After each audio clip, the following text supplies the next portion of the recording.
How about that cigar? How about that cigar? Ladies and gentlemen, welcome to the Drew Estate Cigar Studios for episode 183 of How About That Cigar Live. Thank you so much for watching live on Facebook, live on YouTube, and for those of you listening after the fact on the audio podcast. Guys, thank you so much for making How About That Cigar a part of your regular audio podcast rotation. And again, here in the Drew Estate Cigar Studios, let's remind you about the blackened M81 cigars just unveiled. Every time you get me with that, I can't take it. The M81 by Drew Estate is an exploration into the deepest, darkest, and heaviest depths of the mystical Maduro leaf.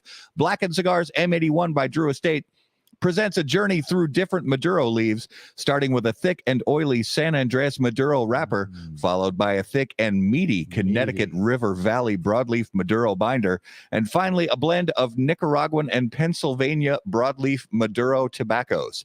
Blackened Cigars M81 by Drew Estate will be presented in beautiful copper-accented black 20-count boxes and will debut in a 5x50 Robusto, 6x52 Toro, 7x50 Corona Doble, and a 5x43 Corona. For more information, please visit drewestate.com.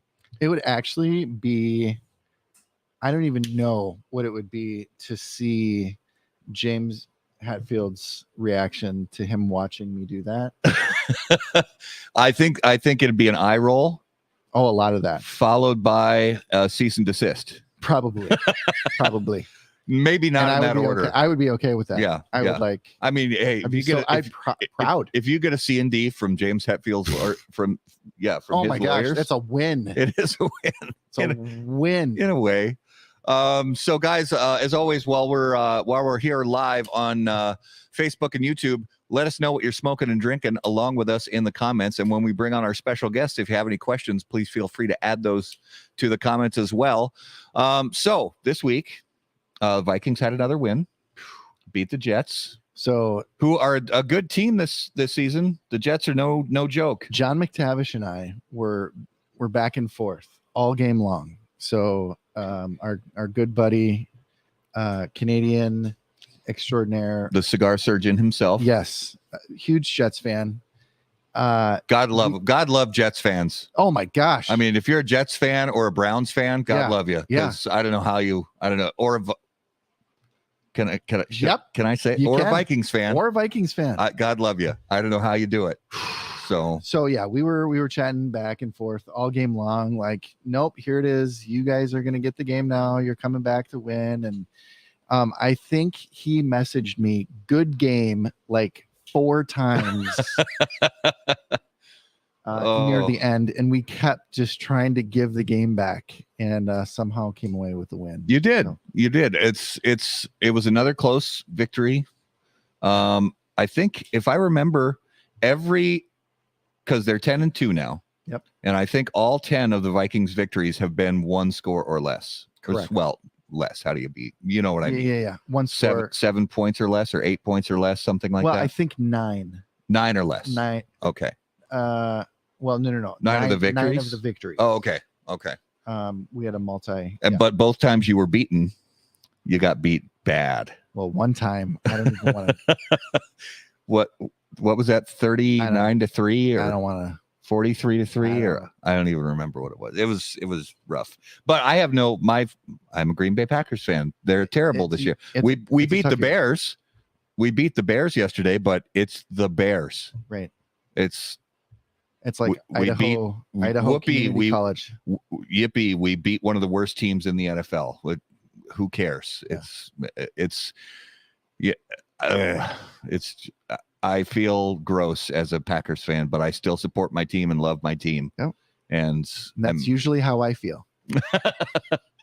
It's okay. Yeah. It's all good. I can take the good with the bad and the bad with the good. Yeah. So the Minnesota Wild are actually, this is crazy, dude. 5 games over 500. We're in 3rd place in the division. Did I not kind of call it at the beginning? We'll see. But it's trending. It is trending in the right direction. And so I don't know. But we did try to lose the other night when we tried so hard to lose. When we were up 3 and they scored Yeah. 3 goals in like 2 minutes. That's the Wild. That's the Wild. If you're watching a Wild game and you don't like the score, go walk away for 2 minutes and walk back, and it'll be a totally different score. Maybe in the favor of them, maybe not. Yeah. So something a little personal for us here, not just for us at How About That Cigar, but also for our Minnesota cigar family. We lost a great brother of the Leaf today, Todd Morris, who was a great friend, and like I said, and one of the best brothers of the Leaf you could possibly hope to know. Passed away today, and we just wanted to give him a shout out on the show. He was just a great guy. No, he was a no BS. Always there with a smile and a funny remark, and was generous and funny and kind and outspoken. Just a great guy, and very sad to hear about his passing today. But glad to know that he's on to a better place, and free. Wish all the best to his family and friends, as they grieve. And just wanted to give Todd a shout out, because if ever a brother was deserving of a shout out, it was Todd. So Todd, miss you, brother, and see you again someday. Fuck cancer. Fuck cancer.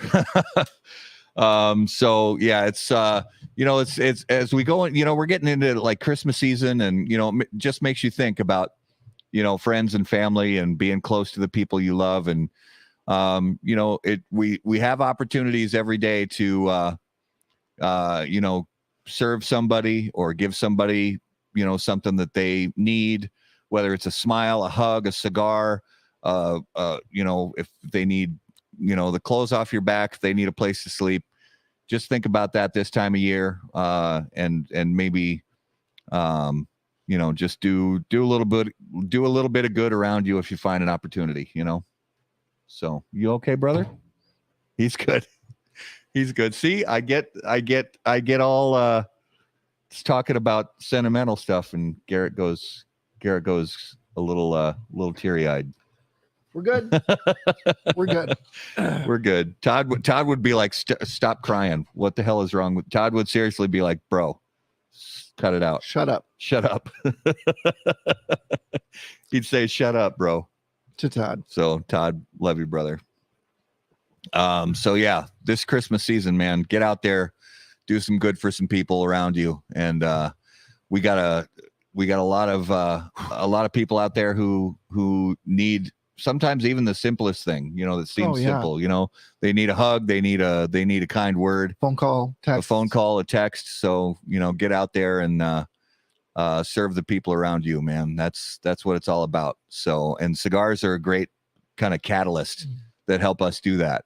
So that's what we're in it for, man, is just putting together good relationships and that kind of thing. So he's not stopping. We got a guest. We got a fun guest, man, an exciting guest. And Todd's like, bro, you got a show to do. Let's talk about let's I can't even Did your headphones come unplugged? They did. I got it. Okay. You can't keep it together. All right, I got my shit together now. The wave is done. The wave is done. Sorry, it's all Todd. good. It's all good. We seriously do have a great special guest and a lot of very cool stuff to talk about, because this is one of those exciting brands that we got to learn about at the PCA trade show earlier this year. So we're going to bring them on. We're going to bring them on now. And as you guys know, on How About That Cigar Live, special guests are always brought to us by our friends at Corona Cigar Company. Corona Cigar Company and coronacigar.com, the internet's largest and easiest to use virtual cigar store. Corona Cigar Company offers the finest handmade cigars, humidors, and cigar accessories at the absolute lowest possible price. You'll also find unique and limited cigars made with Florida sun-grown tobacco.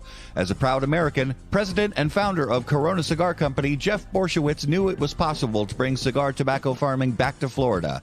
At Corona Cigar Company, you'll find the best selection anywhere in the world of cigars containing this special Florida sun-grown tobacco. If you live in Florida or are just visiting, be sure to visit any of the great Corona Cigar locations in downtown Orlando, Sand Lake, Tampa, Lake Mary, and a new location coming soon to Sarasota. To learn more, visit coronacigar.com and floridasungrown.com.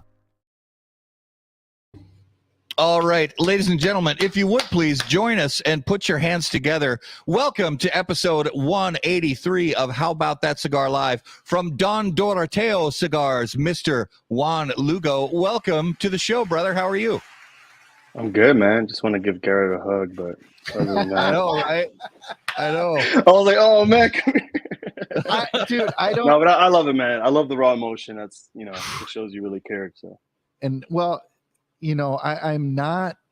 I've never I known. know you're a to tough guy. be- I get it. Yeah, I've never known to be this stoic anything, and I at times do wear my emotion on my sleeve, but Yeah, that for some reason just caught me where I couldn't. yeah. But we're good now, and I appreciate it. I would No, for honestly sure, take a bro. hug. So, Juan, FPCA or TP. Sometimes it just hits. it just does. You it just hits. You don't have to You explain. gotta let it flow. Well, I want to talk about so PCA 2022. Yep. No, Matt, Justin, and I we do this thing where we take out the map of the show. We're like, okay, here's our game plan, and we're gonna hit this row, and we're gonna hit these guys and this guy, and try and plan out this whole thing, right? Mhm. And I think after a few years of doing that, what I've realized is that's bullshit, because Yeah. that plan never works out. But we were sitting there and we were going through, the lanes that we were going to walk through, and we look up and we see this booth on the edge of the PCA show floor, Mhm. and Don Doroteo doesn't ring a bell.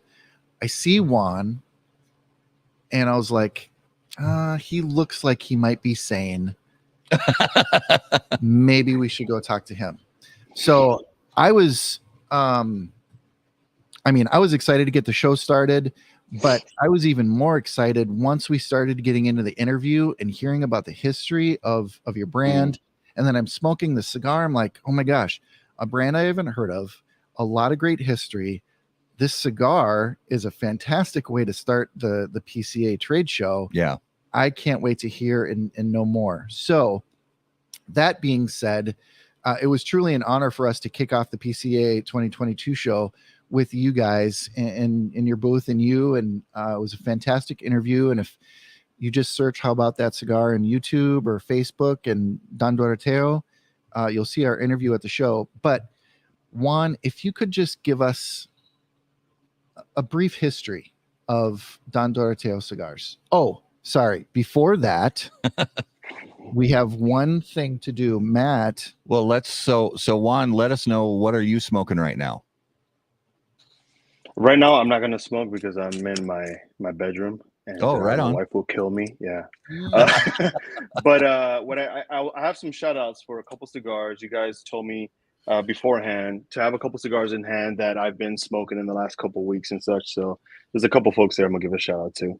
Well, Yeah, Because and yes, we'll I do that smoke at the end of more the show. than we'll I smoke do more than that, my own cigar. Good. but I'm gonna get mine fired Yes. up. Oh, let me get this up here. What sizes do you guys have? We have the Toro and we have the Bellicoso. Oh, nice. Yeah. So I'm gonna fire up the Toro right now. And I'm smoking the Belly. When lighting your cigar, it is important to be patient, pay close attention to detail, and focus on the tobacco. In the same way, Steve Saka brings those same qualities to the ultra premium cigars of Dumbarton Tobacco and Trust. Patience, close attention, and focus on the tobacco are the qualities that Saka and Dunbarton Tobacco and Trust have become known for. From Silver Mesa to Umbagog, Dunbarton has a blend that will fit your palate, your mood, and any occasion. Visit dunbartoncigars.com to learn more. Awesome. Now we can ask for that brief history of Don Doroteo Cigars. And yeah, so lay Sweet. it on us. So I guess we shall start here. So we have right behind me here, we have the farm in the Dominican Republic. This is in La Vega, for anyone that's familiar with the landscape in DR, like Santiago region. This land in particular is where my father grew up. And so it's kind of, very special for my partner, Brandon, and I to be able to now own this land and make this the home base HQ for Don Doroteo. So my grandfather Doroteo is my grandfather's name. He grew up in the Dominican Republic, and like many folk in the region, this is what you see behind me here is the way of life. It's what the vast majority of people, even to this day, still do for work to make a living. It's not about being an aficionado or a connoisseur. This is life. Yeah. This is what it's about on the day-to-day basis over there, and that's what I love. The fact that it's more than just reels on IG or cigar ratings, even though so Doroteo, he started working in tobacco, growing tobacco to roll cigars for La Aurora since 1936. So he was 16 years old. Now to kind of paint a picture, we're in a third world country, 1936. So you can imagine, education isn't really an option per se for folks unless they are well off. And my family wasn't. So my grandfather worked alongside my great grandfather in tobacco fields, just like the one behind me here, and in his adolescence. And so when my great grandfather passed away, my grandfather Doroteo was 16, and so he was the oldest of 6 siblings. And so he wanted to provide for his family. He didn't really care about status or being known or being the face of anything. So he just started growing tobacco on foreign or private property rather, and then he would split the profit with the owners, and he would sell exclusively to La Aurora in the Dominican Republic. So over time, year after year, he would take his earnings from the harvest, and he would save it, and then once he had enough money saved up, he would buy land, rinse and repeat, year after year, year after year. And so when he died or passed away in 2011, he left, quite the legacy for the family. There was so much land that he had acquired over the decades of him working in the trenches, so to speak. And it's kind of cool. My mom, she inherited land from Doroteo, not too far from where the farm is here. And a year ago, she retired to the Dominican Republic. She was living in New York City prior. And she noticed there were some plants growing, some tobacco plants. So there must have been some clones from that my grandfather had planted years and years ago. So that was really cool. And I had her bring them back to the farm and transplant them there. So that's kind of like the history from the inception of Doroteo. The company itself now, a year ago, my partner and I, we linked up in the Caribbean. We went to San Juan, Puerto Rico. It was a business trip. So, we talked a bit in PCA, and I share with you guys that I worked in tech, and I still work with different startups, helping them with different initiatives in the tech side of things, mainly in blockchain technology, crypto. And so we were celebrating some business endeavors in Puerto Rico last year. And I think my partner and I were just kind of in the same headspace and just hadn't shared it with one another, because I personally didn't know that he was an aficionado and he didn't know my heritage, my history. Right? And so we're in Puerto Rico and we're talking, blockchain technology, startups and all this nonsense. and we're smoking cigars. And then he's like, "Hey, you ever thought about going into the cigar industry, or having a cigar line?" And I actually told him that all of 2020, I spent the year like building out this dream plan of wanting to take on my grandfather's legacy, reignite the partnership with La Aurora, essentially, where I can grow tobacco just like you see here. So this is our harvest from 2022 that we harvested in February, and we sold exclusively to La Aurora. And then also having now a line that I can pay homage to my grandfather with, right? So, and so my partner and I, we decided that we're gonna take on this dream, and that was July of 21. And fast forward 1 year, we're launching at PCA, and we have our first harvest here behind us. And just now we're getting ready to do transplants again. So in the first week of January, we're gonna start the second season here for us growing tobacco in the Dominican Republic. And so here we are, man. Nice. Well, So I want to get a little bit of background specifically about your first experience, that first time that you sit down and fire up a premium cigar. Do you remember what the cigar was? Do you remember where you were, what the experience was like, for that first cigar of yours? The first time I ever touched a cigar, I grew up in New York City. My grandfather, Don Doroteo, would come visit from the Dominican Republic about once a year. And we lived in Manhattan, so we had a little cramped apartment. And my mom would let me know the day of, like, "Hey, your grandfather's here." And so she's like, "You gotta give up your room."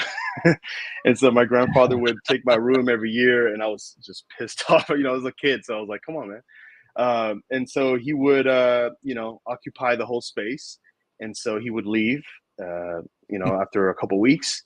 And I loved being, he was great. He would take us to the park and let us, fool around, do all kinds of nonsense.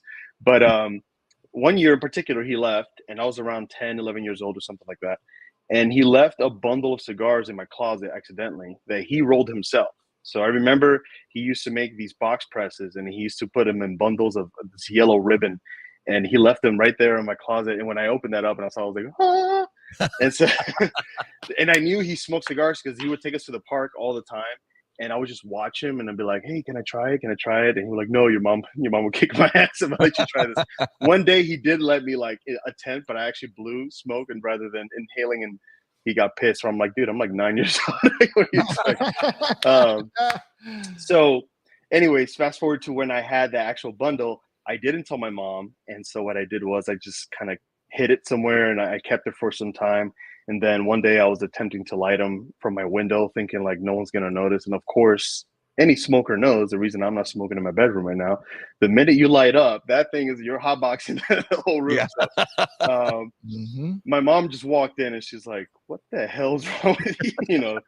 It was like World War III, so it wasn't good. But but the time I actually can remember like lighting up a cigar and like really enjoying it thoroughly, and like going through the whole process of like just being in my headspace kind of while doing it, was when I was deployed. So I wound up joining the Air Force, did a couple tours in Iraq. And my first tour, I was 19 years old. It was 2009, summer of 2009. I was in Iraq. And so I was an MP, military police. So we used to do lots of missions, lots of inside the wire mainly, but long days, barely any days off. Anytime we did have a day off, my buddies and I will all link up, and we will go to these bunkers. So they have these bunkers where you take cover in case there's like any attacks and whatnot. We had one in particular that we knew was like abandoned. So we went and got some lawn chairs, and we just propped them up, and we made it like a little smoke pit. And so we would just go in there on a day off if we get one, and we would smoke Cuban cigars, because that, even though there's an embargo here, there's none in Iraq, and especially during a war, like they're not going to care. But it was a dry base, so there was no alcohol allowed. So what we would do is they had like non-alcoholic beer. So we would just drink non-alcoholic beer and smoke Cuban cigars on our day off just to stay sane. And, at the time I was just like, going through the motions and goofing off with my boys. But in hindsight, that was kind of like one of two things that gave me my sanity while I was out there. You know, I was always a gym rat, so I worked out like a madman when I was out there anytime I had a chance. But the second thing was when I would get in that bunker with my boys, we decompress, we smoke, shoot the shit, like, you know, actually joke around. And yeah, man. So that was something that really touched me. And then I wanted to point again to a separate part of the country, but again to Iraq in 2011.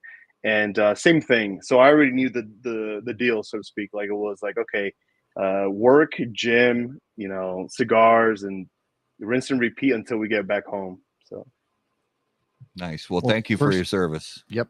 Thank you for your service. Thanks, man. Thank Absolutely. Well, I was just going to say earlier, I talked to Henderson Ventura today, and he said it was a little brisk today. Oh, it's a little chilly in the DR. Yeah. So let me take a guess. Yep. 67 degrees. Not even close. 78 degrees. Almost 81. 81. That's a little brisk. That's a little brisk. That's funny. He said it's really cooling down. I was like, what is it? He said, well, Juan, you know, you grew up in New York. You know what cold is like. It's 20 degrees here right now.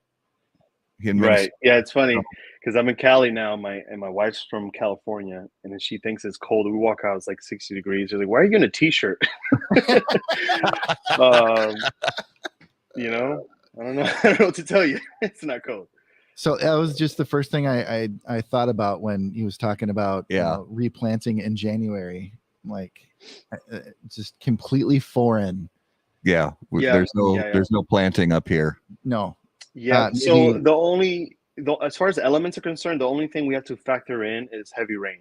That's it for that time of year. So that is one thing we are, you know, really keeping an eye on and being considerate of.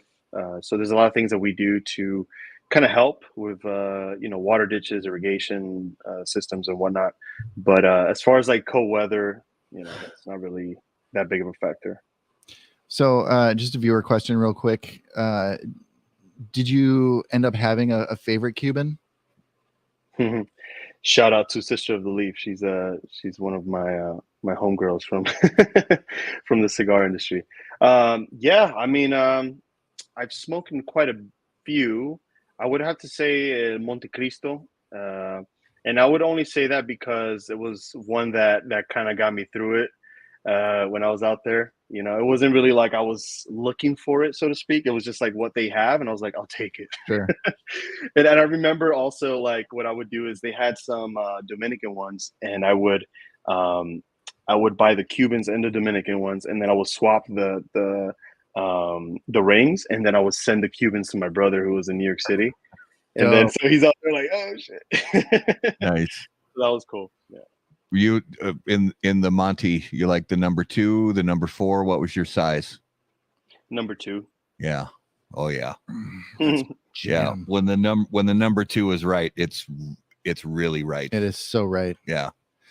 All right. So Juan, you've got this vision of what you want to do and really taking your grandfather's legacy and seeing that come to fruition in creating this cigar company. What does your journey look like as you start to dive in and dig into all of that, you know, what that entails? I think this question in particular kind of dives into, you know, what's important to me and as a business owner, and what are some of my motives, my motivations, and how I foresee this company developing over the years. So the way I look at this is, you know, like I said, I come from previous tech sector, and I'm used to working with startups and helping them build. I always kind of had that kind of brain, even before that when I was a kid. So the way when I entered the cigar industry with my partner, first things foremost is my core principles, right? So the way I look at this is, like I said, number one is my family's name is on this, like literally on the band, on everything, on the website, like it's my whole brand. So there's no way I'm going to sell out for my, you know, I'm not gonna run my family's name through the dirt. So with that being said, from a fundamentally business standpoint, where the way I look at it is, you have different facets, right? Different pillars within any successful business, and so it's just a matter of applying one after the other. So everything from like, let me give you an example. Okay, you want to sell cigars? Cool. Do I want to sell mediocre cigars? I can make a lot of money. I can sell them for cheaper. I can mass produce them. I could, put a snazzy little box and call it a day, right? There's a lot of folks that say that or think that outside of the industry and in. And I just didn't want to do that because we're not here for the short term. I want to have longevity in this industry. And I think the only way to do that is to be authentic, and obviously, but then also apply that authenticity to everything you do in the business, right? Even something like creating the blends and what cigar companies you work with specifically. So in this case, we're working with La Aurora. La Aurora has an outstanding history in the Dominican Republic. They're the oldest cigar company there. It's the company that my grandfather worked with since 1936. So that's important to me. They've treated us like family since day one. So, so the way, anyways, from cigar manufacturing all the way even to like marketing, sales, so on and so forth. You think with a long-term, a trajectory, you want to reverse engineer it and just tackle one thing at a time, until you get all the pieces put together. So one of the things I want to dive into a little bit now is what we're smoking right now, the first blend. So talk to us about El Legado. I believe that's the name of the blend, if I'm not mistaken. So talk to us about the blend, what the process you guys went through when you worked on putting together the cigar, what you wanted your first release to, sort of the vibe you wanted, both in the look of the packaging and the bands to the flavor and aroma of the blends. What were you going for when you were going to come out of the gate with this? Right on. So kind of in the same vein of what I'm saying as far as how I want my brand to be presented in the market, and kind of, I guess, the trajectory I wanted to have over years. I think the best way to come out the gate is with a home run. So we were really after a gem, and we wanted to make sure that we had all the right components to that. As far as flavor, construction, aging, and then once you have all that figured out, then also, from an aesthetic standpoint, you want to have the band properly designed, like even other things aside from the cigar itself. Like you guys talk about, you had a game plan for PCA, had no idea who we were. You saw my booth that was in the kind of the nosebleeds out in the right hand side where all the bathrooms are, and you're like, oh, that's a cool looking booth, right? So it caught your attention. So we know that that's really important. The aesthetic, it has to be aesthetically pleasing and everything. So as far as the construction of the cigar itself, we're looking at Sumatra for grown in Ecuador for the wrapper and the binder.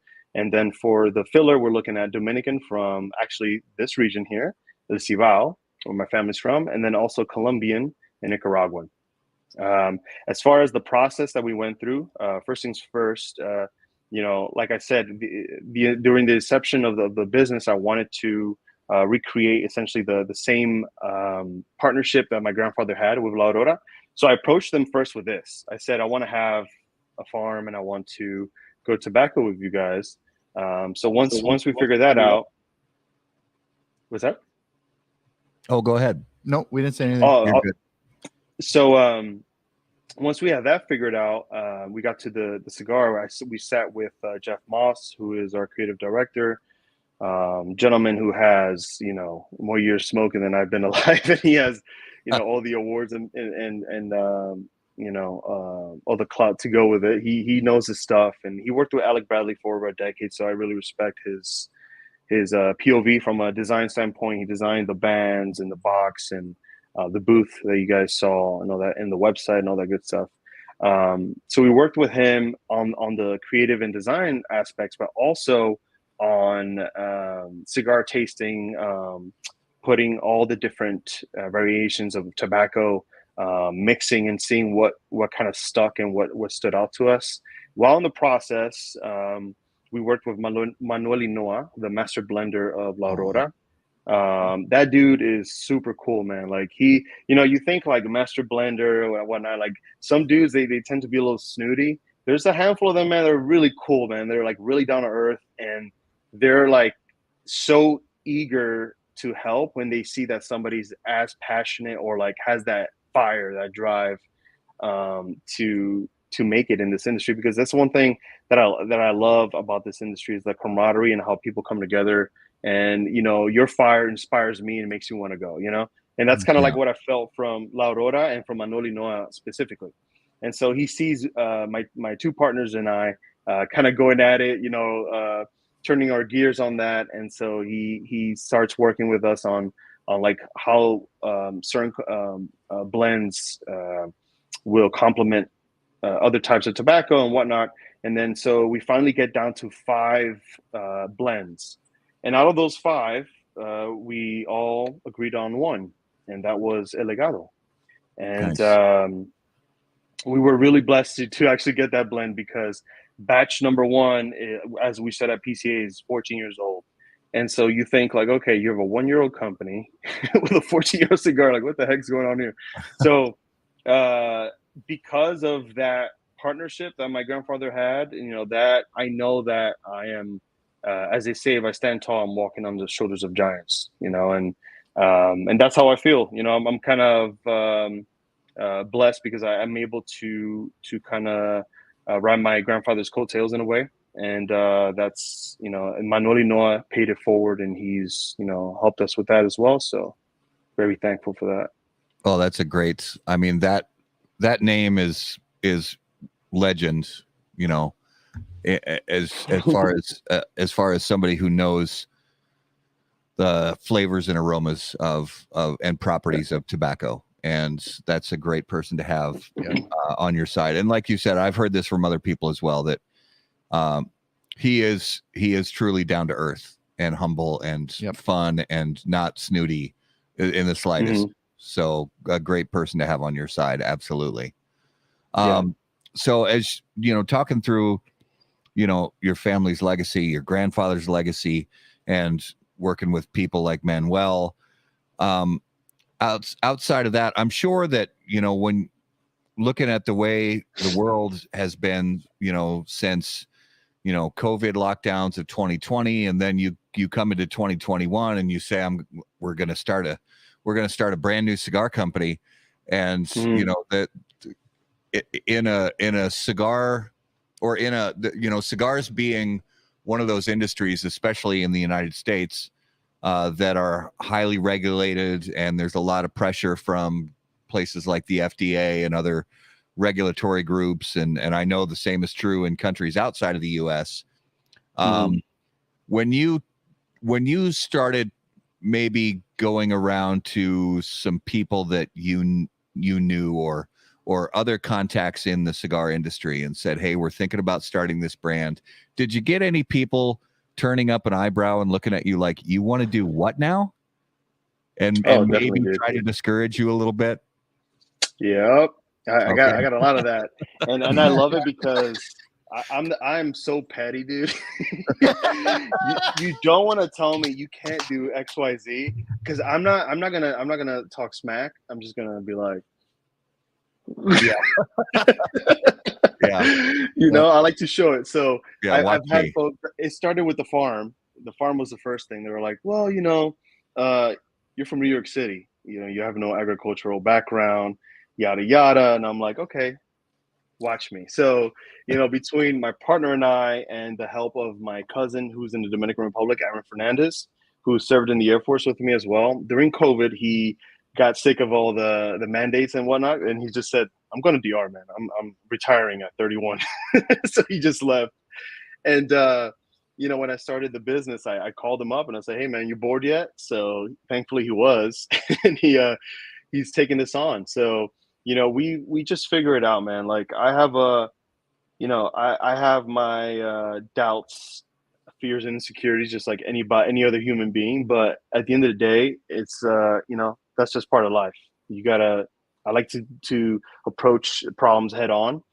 I know there are things that are beyond my reach, and I think that's actually really big point is I lean on folks that know their stuff. Like when it comes to creative design and all this other stuff. Thankfully we were able to attract the graces of Jeff Moss, and he's been amazing. Not only on the design side, but like I said, on just mentoring us in general, business and cigars in general, how to maneuver within the industry, all that stuff. And then so my partner as well, Brendan Dahlman, out of Nebraska, he's a serial entrepreneur, very well known for being kind of a crazy businessman, and he's amazing. Again, another mentor and brother of mine. And so knowing this of myself, I just I try to go at it head on, but humbly knowing that there are going to be a lot of pitfalls. So I need to lean on folks, build a team essentially that can help me avoid those pitfalls. And then on the cigar manufacturing side of things, it was the same thing. You're doing it during COVID. There's so much regulation coming down on cigars, but it's like it's for one, my partner and I are hard-headed, so we're not going to listen to that. Number two, we come from the crypto and blockchain space, so you're telling us there's a lot of regulation in cigars. We're like, okay, we're used to that. We're used to high risk, high reward. We're used to a lot of regulation and a lot of naysayers. So, at the end of the day, man, like, it's all about passion for us. Like, we really love what we're doing here. That's what it's about. So as long as that stays true forever, I don't really care about, all this, all the other stuff is just noise. Yeah. Mm-hmm. Well, one thing about availability for consumers, we had a question a little bit ago from one of our viewers. Daniel wants to know, he says, can we buy online? So do you have on your website, do you have a retailer locator, and can you maybe give a shout to one or two retailers who ship and where people can buy these cigars online or in store? Yeah, so online is preferable for folks, especially since we're not going to be everywhere. We just got started here, but on our website we have links to our retailers. We have actually, there's one that I just got off the phone with today. It seems to be like a love or hate within the industry. Some folks love him, some folks hate him. I personally like the guy.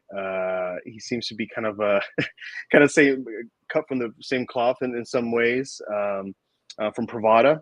If you go on our website, if you go to our Instagram, you could see the link to our website there and the shop, and you'll get access to all of our goodies, all of our cigars and whatnot. Nice. So when you guys put all this together and you put in the effort, and you really did have a great, as far as we could tell, like we mentioned, like Garrett mentioned earlier, you really caught our eye, you caught our attention on the PCA trade show floor. And, because of that, you guys, had that first opportunity to really get your name out to retailers and to cigar media, things like that. So did you have some goals written down or goals in mind before you went into this first year? And do you feel like you met those? And kind of piggybacking off of that, what are you looking for in 2023? Yeah, honestly, man, like we went so fast that I didn't even go up to get some air in ways. Like I was just like in a tunnel, man. Like my vision was like I got it sounds easy, like doing this. We did this in 6 to 7 months.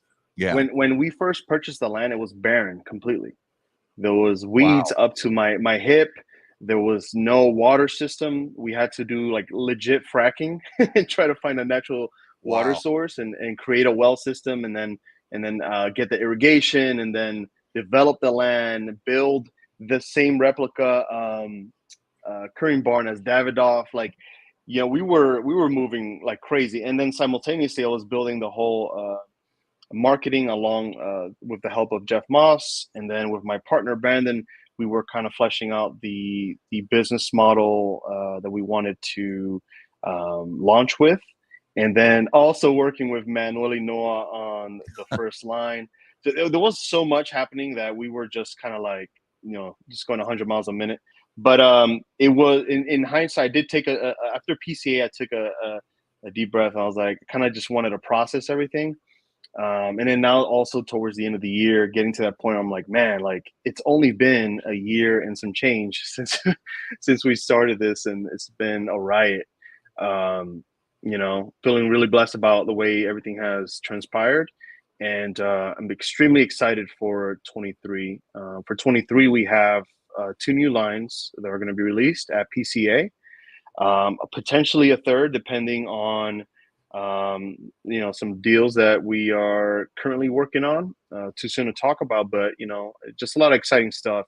And then even on the farm front, we're going to start doing tours. So we've been asked by a lot of folks at PCA and on social, because folks always see, like, I try to be very transparent on the day-to-day operations in the business, and showing like a day in the life of my cousin Aaron Fernandez as lead of operations there.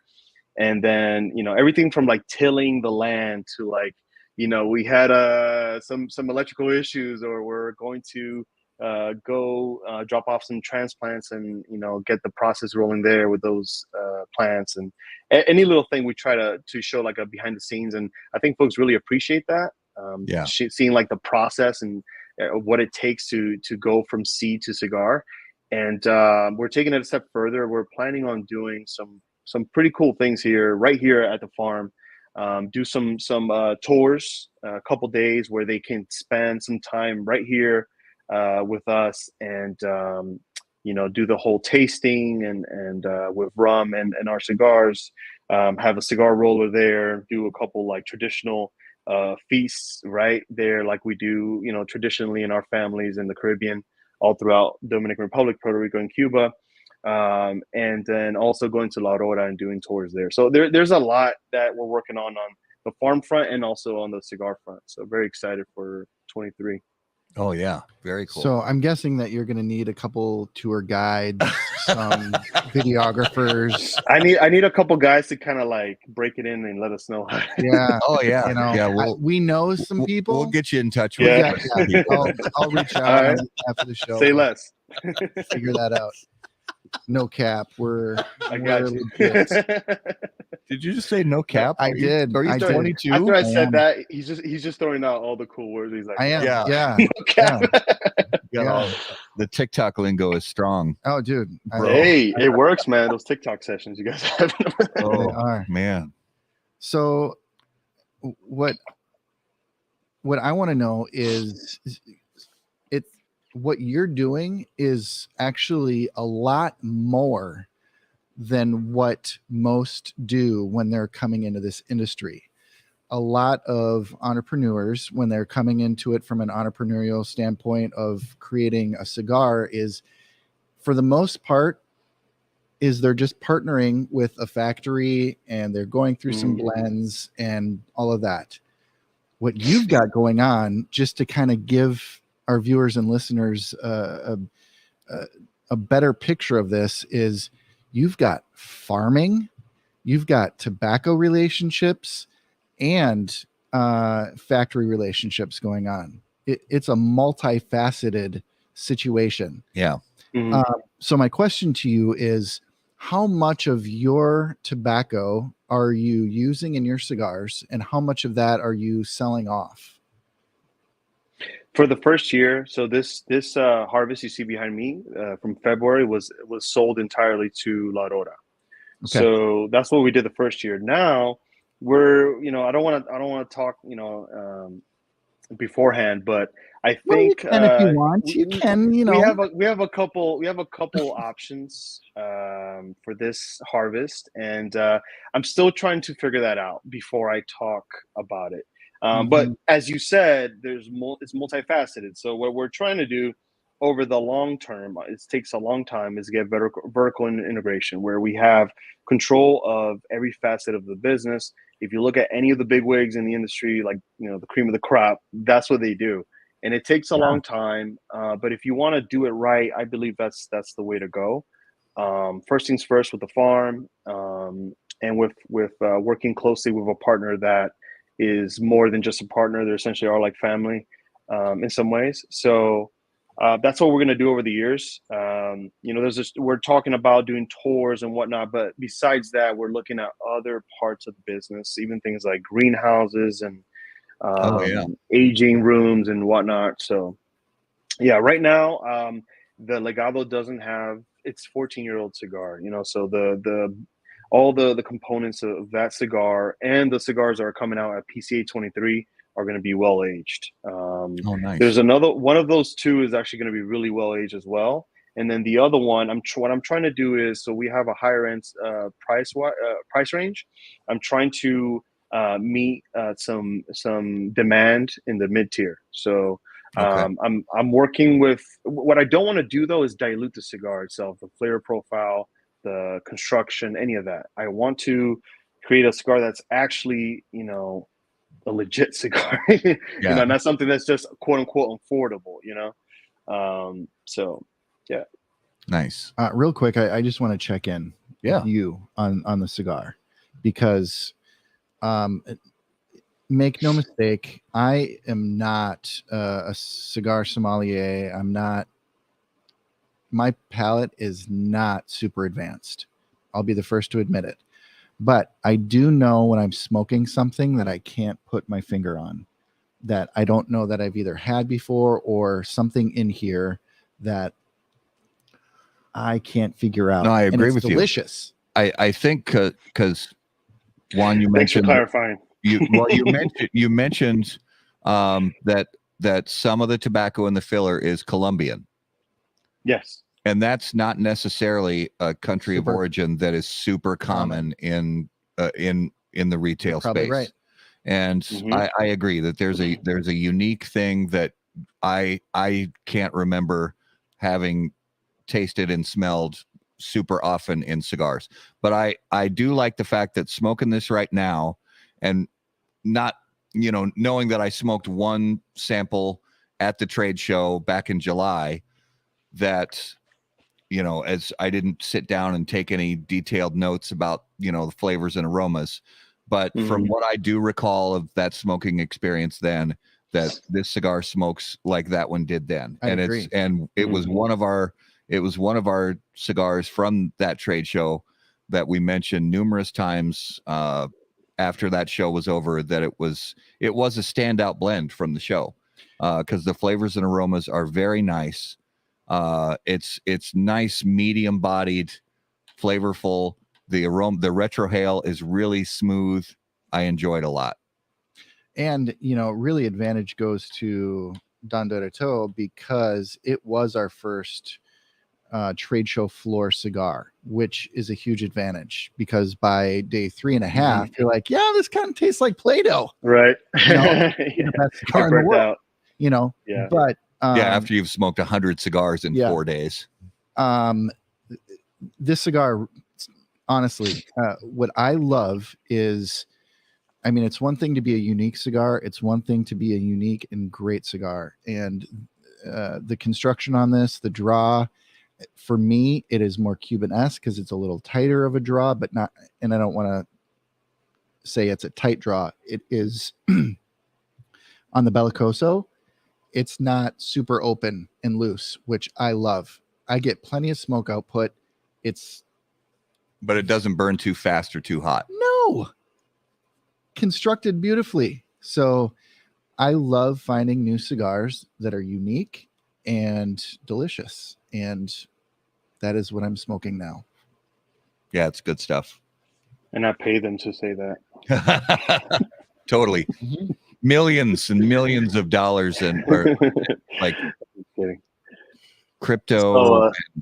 Do you want on my new Bugatti, do you want Don Doroteo on the door or on the hood? Where is that? That's a tax write-off, so yes. Okay. Right. Yeah, either do both. Why not? Do the doors and the hood and and, the hood. and on the do The spoiler. the spoiler. Yeah.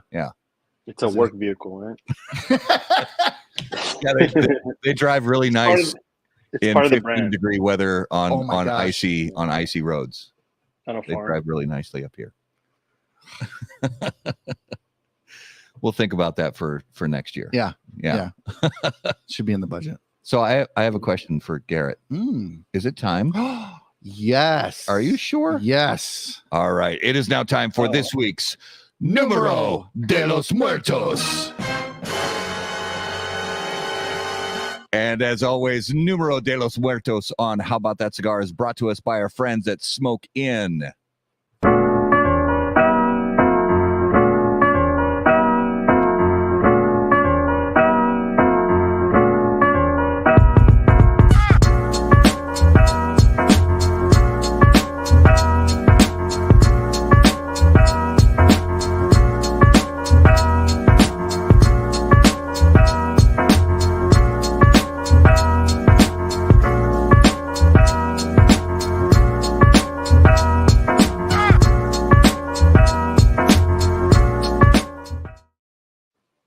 All right, Numero de los Muertos, episode 183.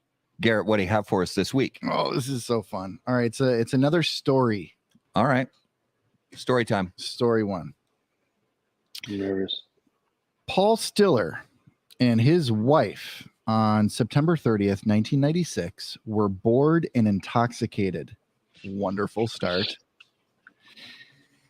To cure their boredom, they decided to go for a midnight drive with a couple of these. And these are the things that ended up killing them. This was a married couple? Yep. 1996. Yep. They were bored and drunk. Correct. And they went on a drive with these. Correct. And we have to What guess was the year? Are 1996. Oh, I thought you said 36. I was going to say that's a good year, but secondly, no seatbelts. But so 96. Yep. 96. 96. 96. Jason. They did not drive with Niagara Niagara Falls. It's not Niagara Falls. It should be. That should be the guess for every Niagara Falls. Huh. Can we get like a hint? Well, so we'll get some So hints, you but- and I, Juan, you and I get to play 20 questions. So we get to ask a series of yes or no questions, trying to get closer to the answer. And our viewers can also pop up guesses in the comments, and we'll put those on screen too. Okay. So, were these animals? No. They were not animals. Not carbon monoxide. Were they in America? Yes. Yeah. They were driving Were they in a in car. Florida? Oh, Florida. That's always a good guess. So it doesn't say the city or state, but it was in the United States. And Yes, these killed them. They were driving in a car in 1996, and they had these things in the car, and these things caused their death. Were there weapons? They can be. They can be weapons? They can be. Usually not, but they can. Oh, John says Okay. mushrooms, and they wrecked it. Were they Ooh. tripping on mushrooms? That's a really great guess, and I love it. It's not the correct answer, but Was it There's a some? cougar in the What car. were the things that they had in the car? Were they intoxicants? no. Okay, I love that, Jason. There's a cougar in the car. You got to drive with the fear. not fireworks. But Oh, okay. was that close? You almost said it like it was. Was it ammunition? Not really. Not Explosives? Yeah. Really. Was it? Grenades? So it's flammable. Oh yeah. Gas Okay. cans? Nope. Moonshine. Mm-mm. Oh, good guess. Yeah. It's not moonshine? No.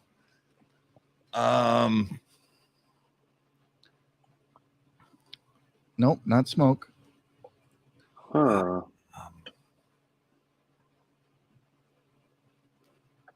so This close. is hard. Smoke bombs, Mm-mm. fart bombs.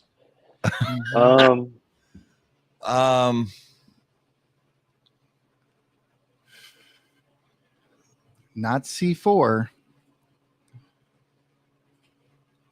Not firecrackers. Somewhere between firecrackers and C4. Was this street legal? Oh no. Not street legal? Well, no, yeah, definitely not. Well, I don't know. It's definitely not. Nitrous? Not propane cylinders. Tannerite. That's a great guess too, but nope, not tannerite. More volatile than tannerite. Thermite? Mm-mm. Nope, not bear Anthrax. stairs. What's that? Nothing. Anthrax. Was it I don't know. oxygen tanks? Flare guns. Oh, good guess. It's the right shape. Well, not flare guns, I guess. Dynamite? It is dynamite. They had dynamite in the car? Dude, listen to this. Went for a midnight drive with a couple sticks of dynamite. Their brilliant idea was to light the dynamite, throw it out the window. However, due to their inebriated state, they forgot to roll down the windows. Damn, these guys were like all or nothing, man. Yeah, they were. That's wild. So they were just doing it for a laugh? Like they're like, let's drive down the road and throw dynamite out the window just to see it explode? I wonder Correct. if they were like in the countryside or if they were like in the city. Had Imagine like New York City, yeah. like let's go. Yeah, hold my beer, Tony. That is a hold my beer moment. That is a hold my beer moment. Holy shit. Some people. I mean, any of us who ever spent time as a cigarette smoker, and we don't recommend that, but if you ever did spend time as a cigarette smoker, probably inevitably, if you were driving in a car with a cigarette and you went to throw the cigarette out the window, or maybe you miss, and but this is a stick of dynamite. It is. So yeah. I don't know how drunk, high, or whatever I would have to be. You got to be pretty far gone to say let's pack the dynamite and start going for a joyride. You got to be pretty far gone. You got to be done. That was pretty YOLO before that was a thing. It was very YOLO. That's crazy. Hold my beer. That's brilliant. I love it. Yeah. That it probably was Florida. I like what Juan said. Absolutely. Yeah, I was on it, dude. You were. It had to be a Florida man story. Yeah. Yep. Absolutely. Florida couple. So that was this week's Numero de los Muertos. All right, so let's jump into this week's lightning round. And the lightning round on How About That Cigar Live, brought to us by J.C. Newman Cigar Company, America's oldest family-owned premium cigar maker, creators of the popular Brick House, Perla Del Mar, Diamond Crown, and The American. J.C. Newman Cigar Company operates out of their 112-year-old El Reloj cigar factory in historic Cigar City, Tampa, Florida. For more information on their cigars or visitor experience, please visit jcnewman.com. All right. So, Juan, we've got some non-cigar related questions for you. To start, if you could hear the thoughts of one living person for 10 minutes, who would it be and why? Huh. Any living person? I mean, I suppose I could just hear it either way. If they're living, they're probably on IG or Yeah. I could think of tons of people I don't want to listen to for 10 minutes. Oh yeah. Yes. Oh yeah. I think it's a longer list for me. I don't know. I guess it depends on the topic. Or can I get more context? Whatever context you want. Yeah, whatever. And you can even give multiple answers. It's Like just somebody what you feel right now. It could be somebody famous or somebody in entertainment, somebody in politics, somebody in science, somebody in industry, family member, somebody who just you're not always sure what they're thinking and you really want to know about it, at least for a little while. I would say someone. Well, I'll give you a couple answers. Something personal to me, and then something just random, right? Kind of Love fun. So my cousin, who's running the farm in Dominican Republic, Aaron Fernandez. He tends to be a bit shy, and a lot of when we were filming out there in February, we would actually we had a 5-man crew just following us around and recording everything, and a lot of times I would just tell the cameraman like just go and record Aaron and just make him uncomfortable as possible and just put the camera on him, and he would just sit there and just like you could tell he's like I'm ready to implode or go off on me or something. So I would love to just be in his head for like just the few minutes that we were just on him, like and telling him like, "Hey, you're going to be doing this in Vegas at PCA." So that's definitely someone said my wife. My wife lets me know what she's thinking all the time, so it's not like I have to guess. She's going to tell me, "Hey." Yeah, no guessing required. I would say also my 4-year-old, actually, my 4-year-old daughter. She's pretty eccentric already for her age, and sometimes I just hear her in her room just singing and like being in her own world of her own, and super cute. But obviously sometimes I'm like, the heck is this kid thinking about? Yeah, I love that. Love it. All right, if you were about to get into a fight, what would your soundtrack music be?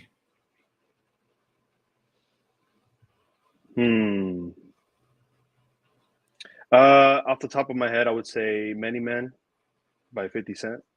Oh yeah, love it. Yeah, great answer. Yep. Mm-hmm.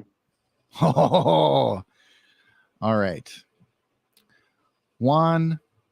The zombies are coming. Okay.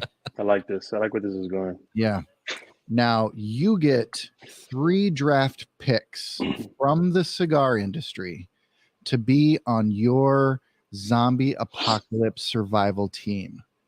Who 3 from the cigar industry do you choose and why? That's interesting. Oh, okay. Again, I can think of a bunch of people I wouldn't choose, but Yeah, yep. a lot of people don't tend to fit the mold of runners in this industry. But that has its advantages because you don't have to outrun the zombies; you just have to outrun the guy you're with. The slowest guy, Yeah. Off the top of my head, I would say Warfighter, because just like the name insinuates, those guys are badass. Yeah. And I know they love weapons just as much as I do. So I'm pretty sure they have quite the arsenal. Yeah. I'm trying to think who else. There's a lot of cool personas in the industry, but I don't know how many people will be handy with a gun or be able to hold their own in that kind of scenario.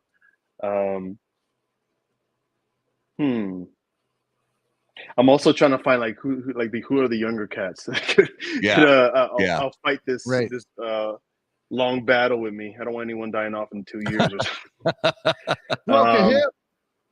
What heck? What got him? Diabetes.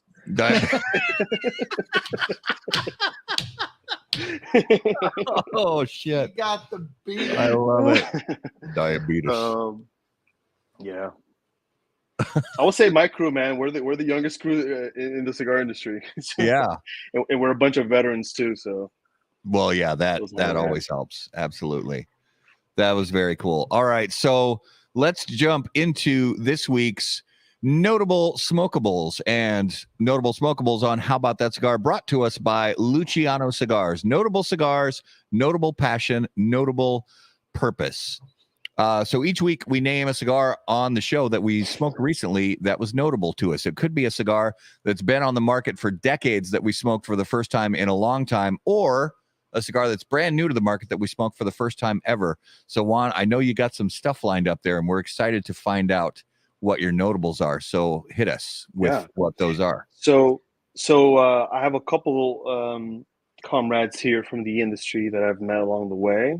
Some cool cats that are working on their own projects and are working on some cool stuff in their own respect. And I just really love seeing, like, I don't look at this as like competitors, so to speak. Like, the same way that cigars are different, like the owners and the brands and everything they stand for are different. And I just love seeing people that drive with passion. So we'll start there, and then I'll give you my industry pick, one that's widely known, and I'm sure many folks have been smoking as well. That I've been smoking the last couple of weeks. But let's start off with the homies here. So first we have the Blueprint. So Blueprint from the Burn Down podcast. I've gotten to know those guys quite a bit over the last year. They're from New York as well, a New York native. So immediately I was kind of drawn to that, and I just love they tend to be light on their podcast, and they like to joke around a lot, but they're very passionate about this, and I love what they're doing for the industry, even if it's just building community and awareness and bringing people together. So shout out to them. Another brand that I actually have a lot of respect for and love what they're doing, always keep an eye on what they're doing online, is there it is, Never Ash. So Never Ash, I met these guys at PCA actually, and I believe they were established in 2020. So it's a new brand as well, but they're doing some pretty cool stuff, and they got some really good blends. And so for my industry pick, I've been smoking the Davidoff Escurio. So folks tend to, I don't know, not everyone loves that particular one, but that's one of my favorite. There's some notes that kind of remind me of El Legado, that I pick up immediately, like the creaminess and the nuttiness and stuff. I really love the way they put that together. Those guys are obviously like the one of the OGs in the industry, right? So of course they know what they're doing there. But that cigar is amazing. And yeah, so those are my picks for the week. Excellent. Garrett, what was your notable this week? I had the OG Casa 1910. Oh yeah. And yes, bro. Yeah. They are definitely hitting the ground strong. Definitely. I don't know if people are ready for, the Mexican tobacco revolution. Yeah. Because it's perfectly.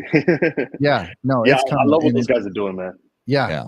Delicious. Yeah, good. And that they've hit now with, some additional blends, and they're really, I think, doing a nice job. Absolutely.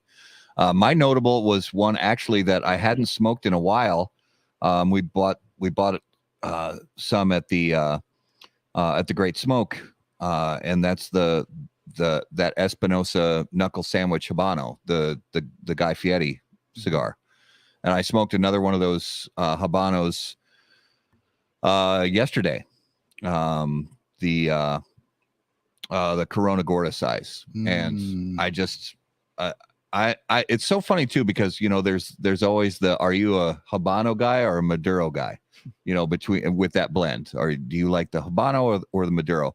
And I hear so many people loving the Maduro, like the Maduro is way better than the Habano. And I'm in the opposite camp. I say the Habano I'm not saying the Maduro is a bad cigar. I'm saying the Habano is light years better, in my opinion. The other thing that I hear people say is the Knuckle Sandwich Habano tastes like a lot of the other Espinosa Habanos. And I completely disagree. And even if it does, so what? Well, yeah, so what? The Espinosa Habanos are fantastic. Yeah. And that's not to say, right, that it's not, but I disagree. I think it's a different blend. It is a totally different. It's got the same wrapper leaf, but it's a different blend. Yep. And I just dig that blend in that size, and had another one yesterday. So, and of course, they've been sitting in my humidor now for 9-10 months. Yep. So that they're really, really coming along nicely. So that was this week's Notable Smokables, and brought to us by Luciano Cigars, improving lives through fine cigars. Please visit lucianocigars.com to learn more. So guys, we have some very cool stuff coming up in the next couple of weeks. And coming attractions brought to us by AJ Fernandez, and they now produce unparalleled premium cigars in Esteli, Nicaragua. The AJ Fernandez portfolio of cigars provides blend strength and flavor profiles to match the preferences of any premium cigar consumer. Whether it's New World, Dias de Gloria, San Latano, Enclave, or Bellas Artes, you are sure to be satisfied with a premium cigar from AJ Fernandez. So next week on the 12th, So excited. We are going to have live right here in Minnesota, none other than William Cooper. Cigar Coop is going to be here with us in Minnesota, braving the cold along with us. So we're excited to have him here live in Minnesota next week. And then closing out it's going to be our last show of 2022. On the 19th of December, we're going to do our annual year in review show. So we're going to go through the box that's hanging on the wall right there. That's the Been There, Smoke That box filled with cigar bands that we have smoked through, some from on the show, some from just day-to-day cigars. And we're going to go through that and talk about some of the more interesting events from the cigar world in 2022 and close things out. So Juan, if you would please give our viewers and listeners an idea, where is the best place for all of our viewers and listeners to keep up with everything you guys have going on?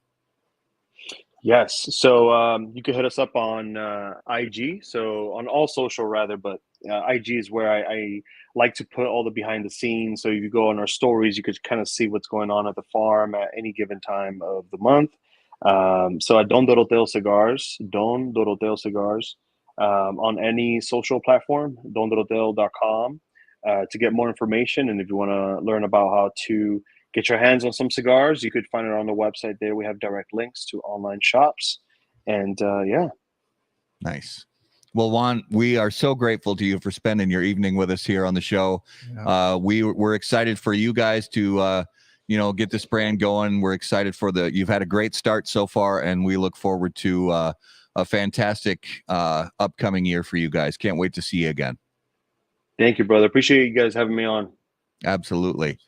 Viewers and listeners, guys, thank you so much for watching live on Facebook and live on YouTube. And for those of you listening after the fact on the audio podcast, of course, we're so grateful to you for taking some time out of your day to listen to How About That Cigar. If you guys have questions for us, be sure to email us on the website, howaboutthatcigar.com. Make sure to follow us on all social media at HBT Cigar. And of course, until we see you guys next time, burn cigars, not bridges. Thanks, guys. Thanks, everybody. Any comments, opinions, viewpoints, or statements presented or uttered by guests on the HBTC podcast, HBTC live video streams, and all other media from HBT Media LLC are solely those of the individual and do not necessarily represent the opinions or viewpoints of How About That Cigar or its parent company, HBT Media LLC, any of our advertising partners, or the premium cigar industry. The primary purpose of How About That Cigar is to entertain and to encourage activity and growth within the community of people who enjoy or want to learn about the enjoyment of premium cigars.